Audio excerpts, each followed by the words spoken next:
أعوذ بالله من الشيطان الرجيم بسم الله الرحمن الرحيم الحمد لله رب العالمين بارئ الخلائق أجمعين ثم الصلاة والسلام على أشرف الأنبياء والمرسلين حبيب قلوبنا وطبيب نفوسنا أبي القاسم المصطفى محمد اللهم صل على محمد وآل محمد وعلى أهل بيته الطيبين الطاهرين لا سيما بقية الله في الأرضين روحي وأرواحنا لتراب مقدمه الفداء فقد قال الله في كتابه المجيد أعوذ بالله من الشيطان الرجيم إنما المؤمنون إخوة فاصلحوا بين أخويكم واتقوا الله لعلكم ترحمون صدق الله العلي العظيم. Please recite salawat. اللهم صل على محمد آل محمد. For the hastening of the reappearance of our Imam, please recite a louder salawat. اللهم صل على محمد وآل محمد وعجل فرجهم.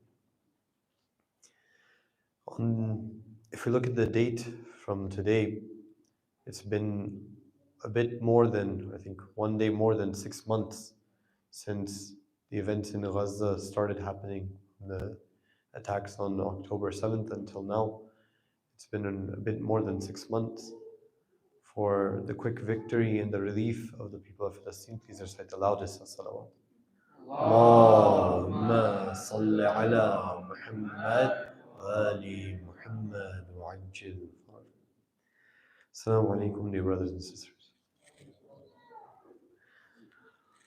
What we have been going over for the past several days is the obstacles to success, like success in the way that Islam, in the way that is true, and how the main obstacle that we've talked about is the ego and the materialistic outlook that we have in this world.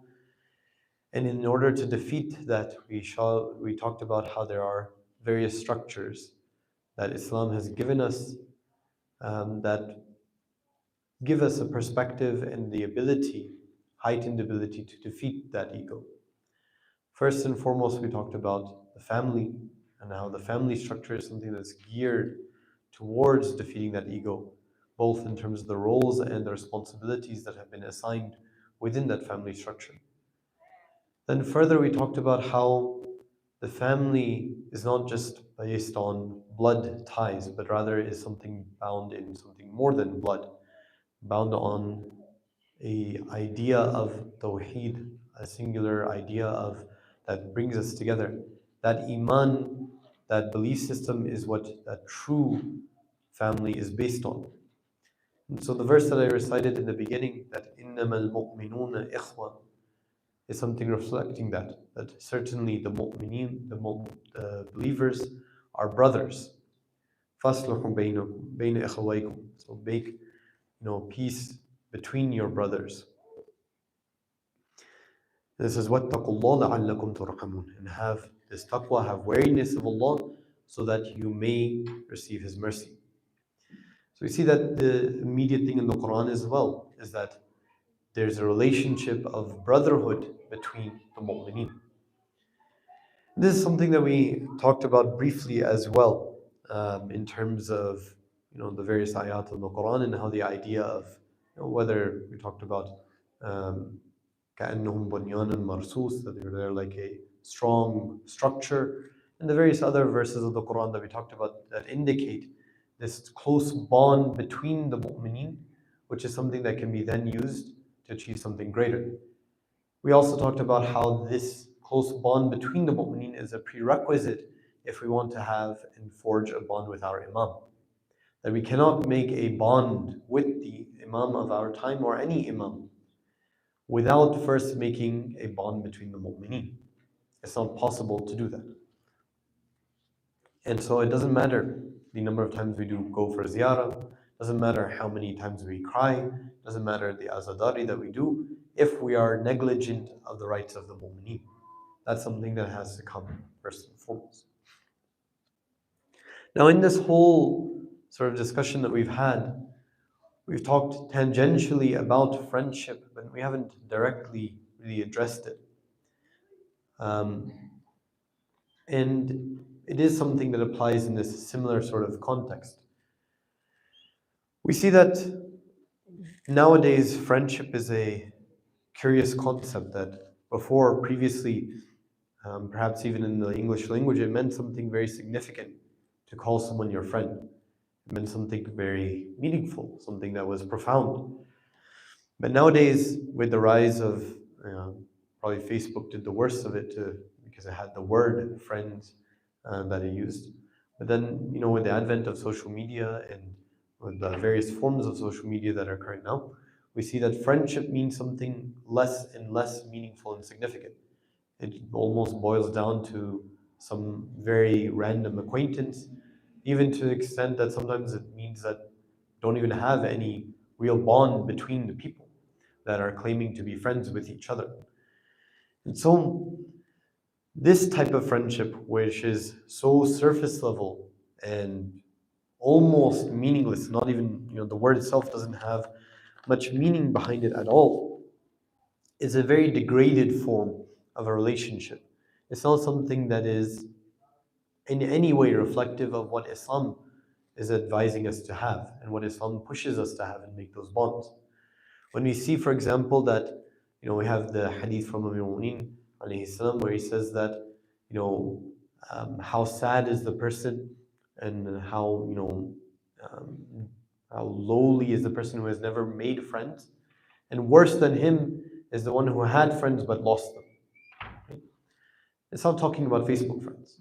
Right? It's not talking about that. Right? That's something that is completely outside of that context. It's talking about something much more fundamental and deeper, where there's a forging of a relationship between people to the extent that they're willing to sacrifice their lives for each other. They're willing to give their lives for each other. That's what the type of friendship that's being talked about. That is what it means to be a friend, to mean that you're basically involving that person in your life, and your life becomes part of their life. That's what this friendship is. In this context of friendship is how we see that there are different criteria based on who we should choose as our friends. And the first fundamental criteria that exists is that it needs to be amongst the mu'mineen. We have in ayat of the Quran again and again and again. For example, لا تتخذوا كفار الأولياء. Don't take the kuffar to be your friends, close friends. Or specifically it says لا تتخذوا اليهود والنصارى. Don't take the Jews and the Christians as your close friends. Very, very specifically in the Quran, mentioning this again and again and again. Why is that? It's because my friends come to define me. When I make that close relationship between me and another person, then it affects me. I cannot stay the same person. We have a mutual effect on each other. And so if I choose to be my close friend, a person who has a different worldview than me, a different mindset about what the world is, what success is, what they're leading their whole life for, then that will affect me. At the very least, it starts like this. Okay? That I make this close friend of mine who is, let's say, an atheist, and he becomes a very close friend to me. Over time, I think to myself, I have a very good relationship with him. I have a lot of fondness for this person. I like them a lot. And I think to myself, well, they're an atheist. That sounds so bad because, he's my friend. And so the idea very, very subtly comes into my mind that not having belief in Allah subhanahu wa ta'ala is not a big deal. Even though I might have started as an attraction towards that person's akhlaq, to their good characteristics, to how they're good etiquettes, We're not denying that might exist and probably does exist with many people who are not Muslim.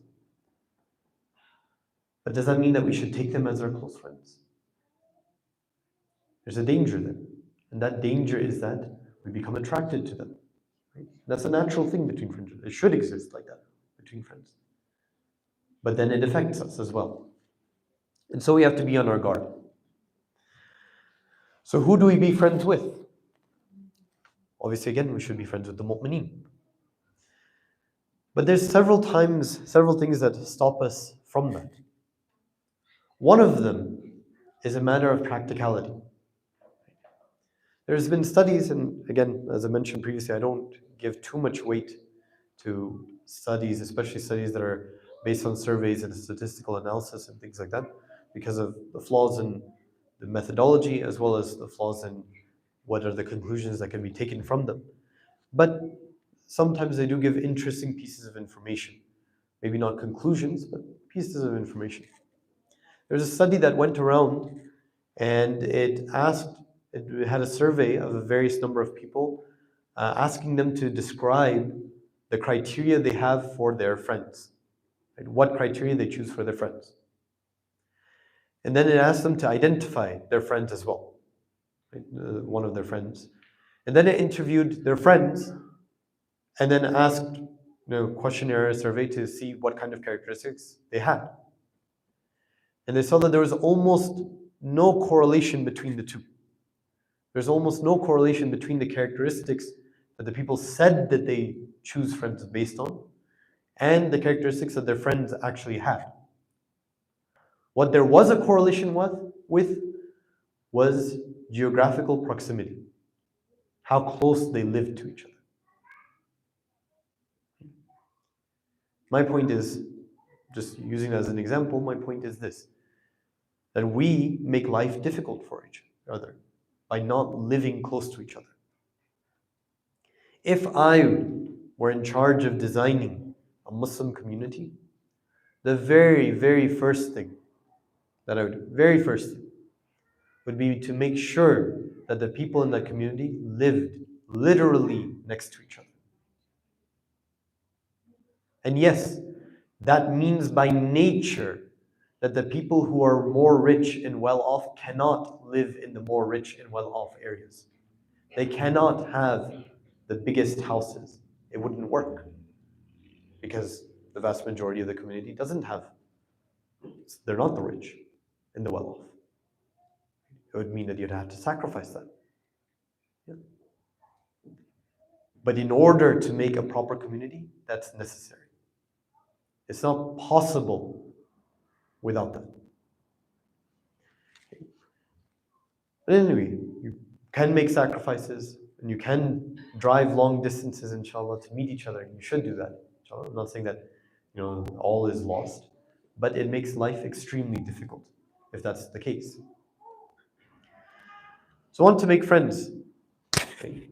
We have in the Quran, I briefly mentioned this verse, I believe on one of the nights. I think it might have been actually this past time when we had the question and answer as well. It's in Surah Anfal.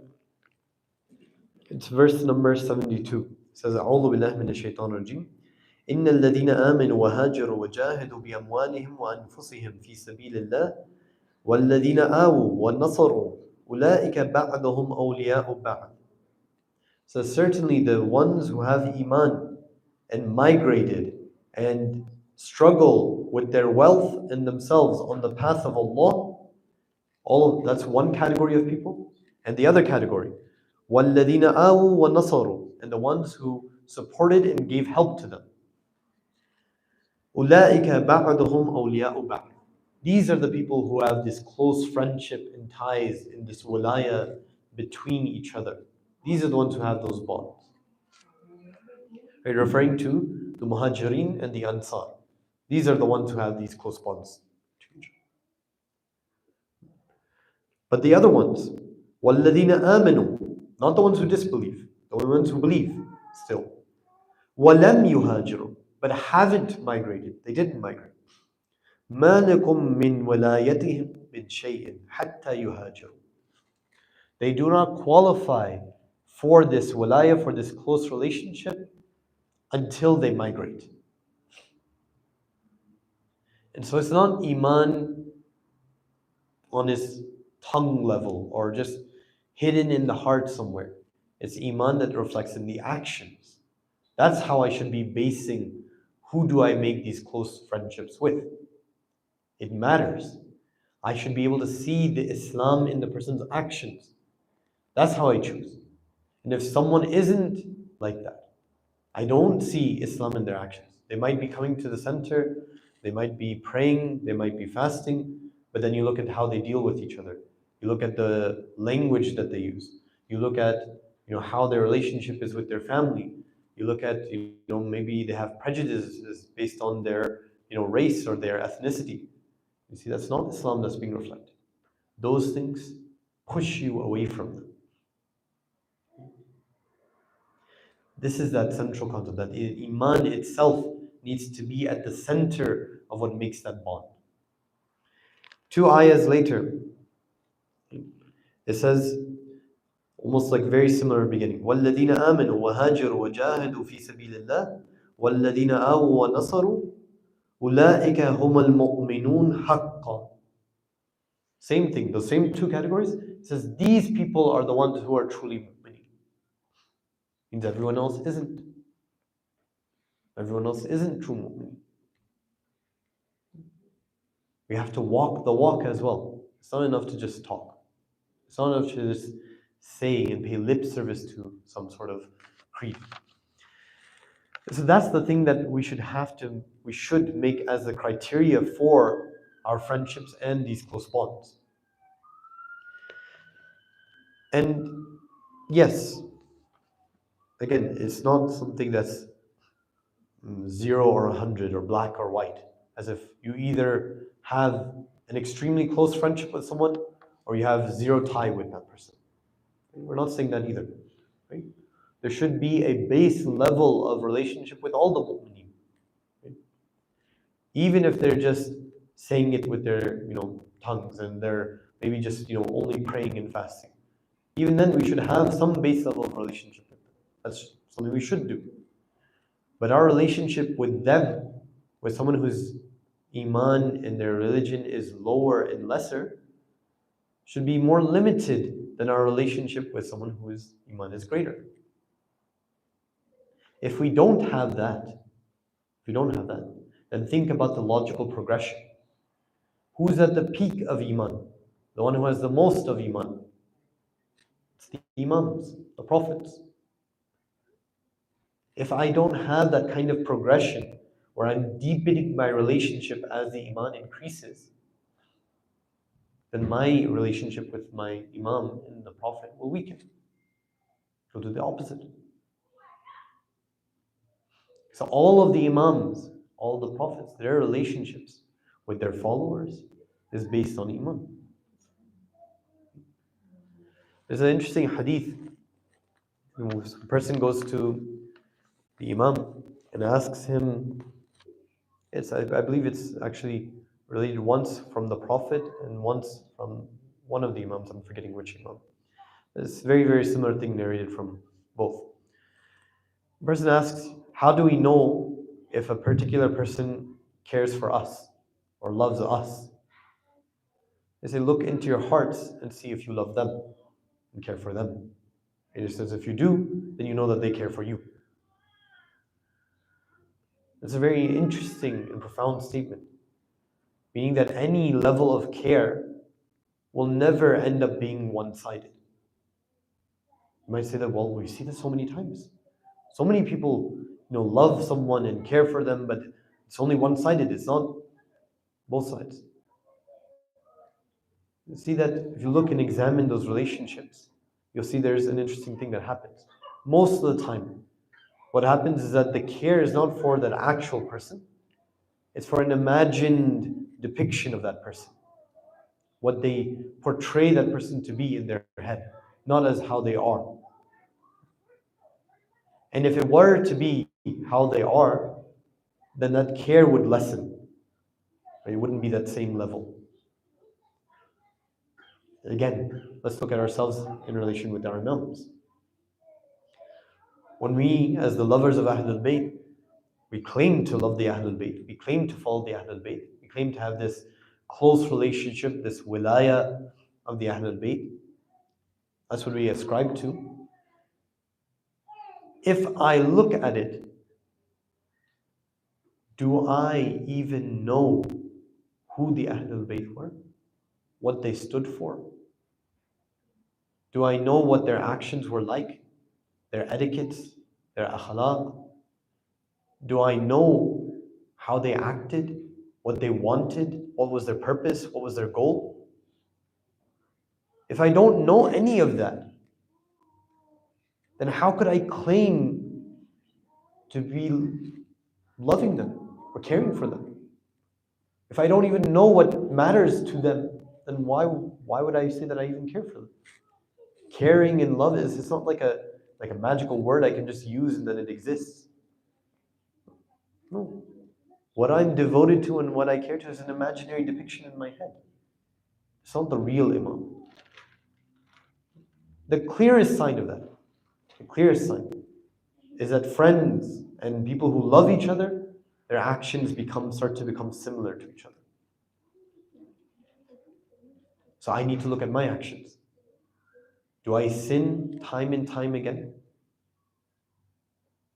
Am I praying? Am I fasting? Am I doing the right thing? If I'm not doing the right thing, then how could I claim to have a close bond with the Imam? I might wish for a close bond, but I don't have that close bond. So that's the thing, that this key point in this friendship and the bonds that are made between friends, between people who have this kind of relationship, is that they become similar and they affect each other. I'll give a personal anecdote. This is not to, by any way at all, to show that I am good in any way.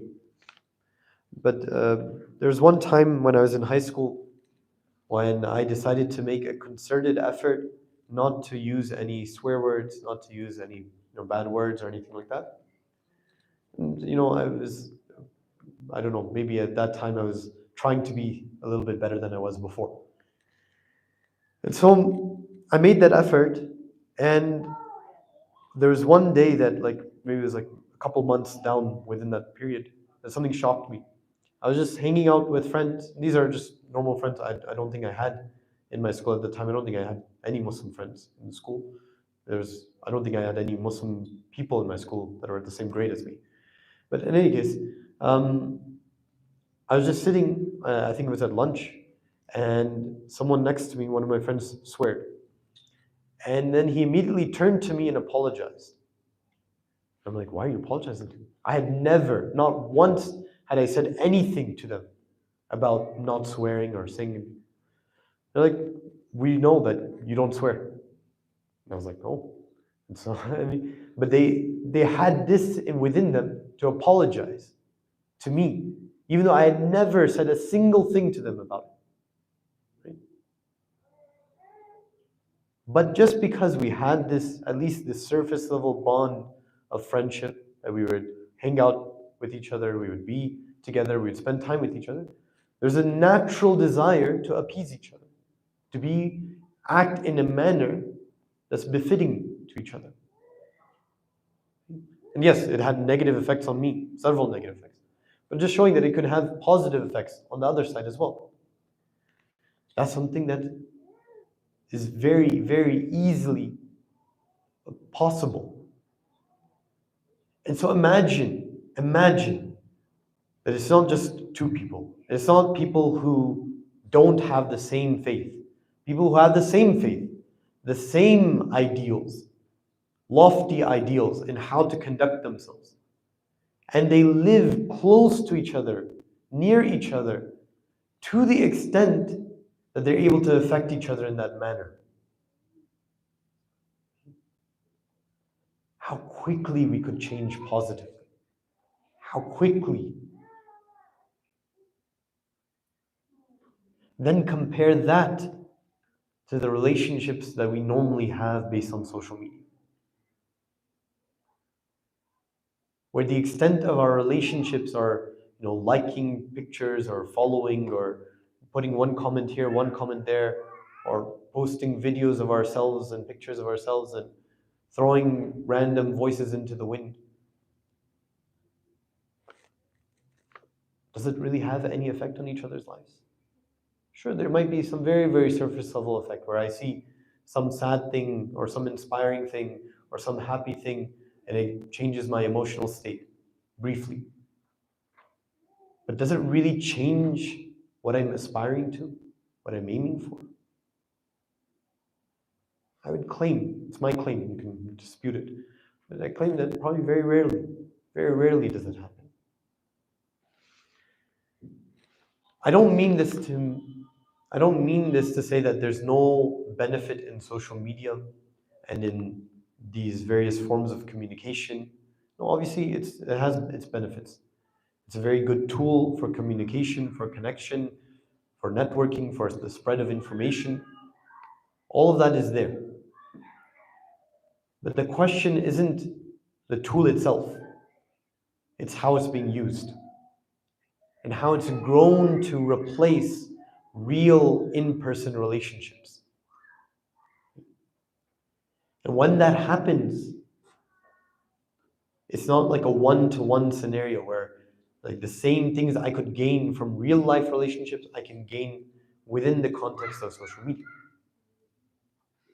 Because these relationships and these bonds, it requires in part this aspect of living with each other. There's a reason why there's a hadith that says that 3 people are cursed. The one who sleeps in a house alone, the one who eats alone, and the one who travels alone. There's a reason why there's such a heavy recommendation when you're doing anything in life to do it not as an individual but to do it together. There's exceptions. There are exceptions, for example, doing mustahabbat salat. That's something that should be done privately. Giving charity, mustahab charity. In fact, wajib charity is mustahab to do it in front of people. But mustahab charity, you should do it privately, secretly. We have, obviously, those are exceptions. They have reasons for those as well. But in the vast majority of things that we do, we're not encouraged to do them as individuals. We're encouraged to do them as a group, more than as an individual. It's because as an individual, what I can attain, what I can accomplish is so limited and so fragile, so easily broken. It's not worth it. I need the help of the fellow mu'mineen. If I don't have that support, I don't know where I'll end up. Now, because I brought up the topic of social media, I want to just spend maybe a few minutes, maybe 2 minutes, talking about that, and then inshallah I'll end. If you look at social media nowadays, it's been used as another way to spread religion as well, to spread Islam and the teachings of Islam as well. And parts of that is fine. It's something that is good in many ways. It makes it accessible, teachings of Islam, to many people who wouldn't have access to them otherwise. And that's something that's obviously positive.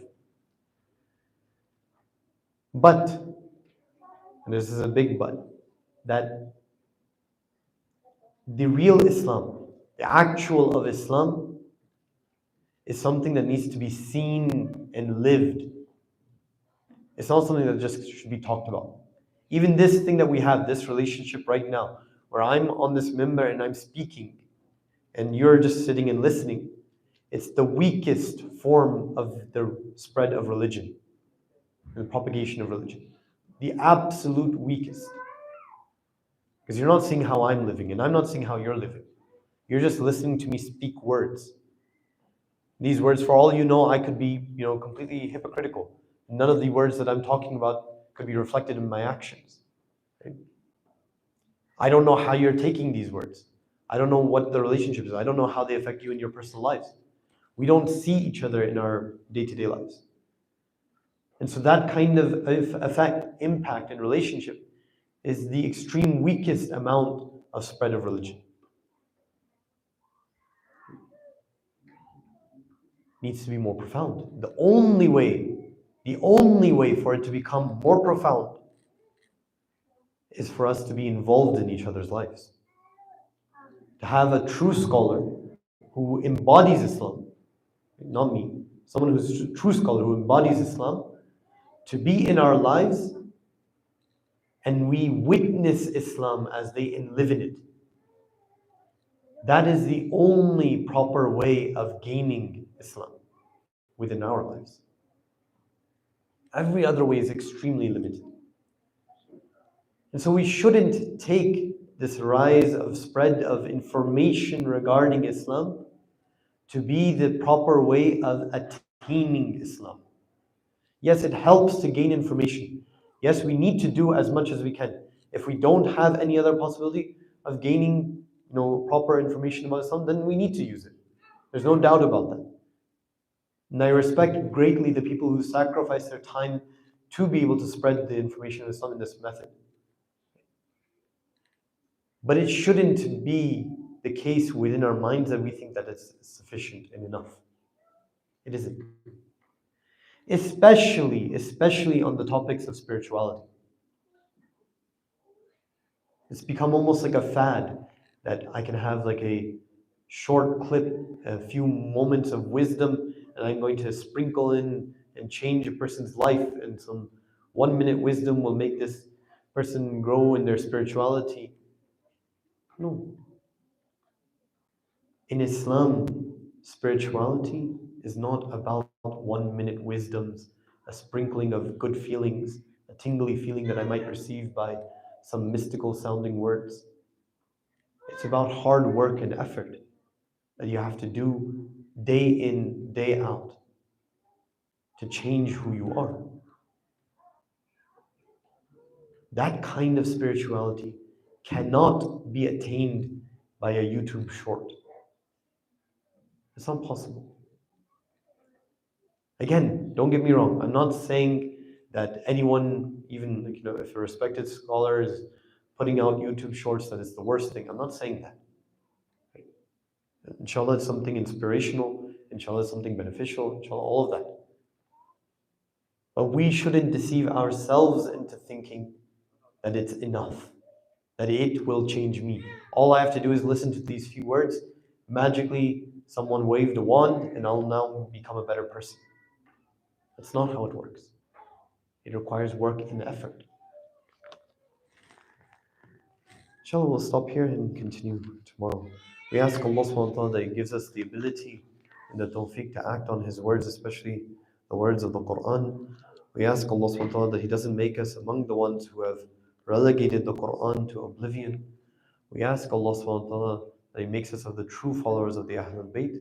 Barakat as-salawat ala Muhammad wa ali Muhammad.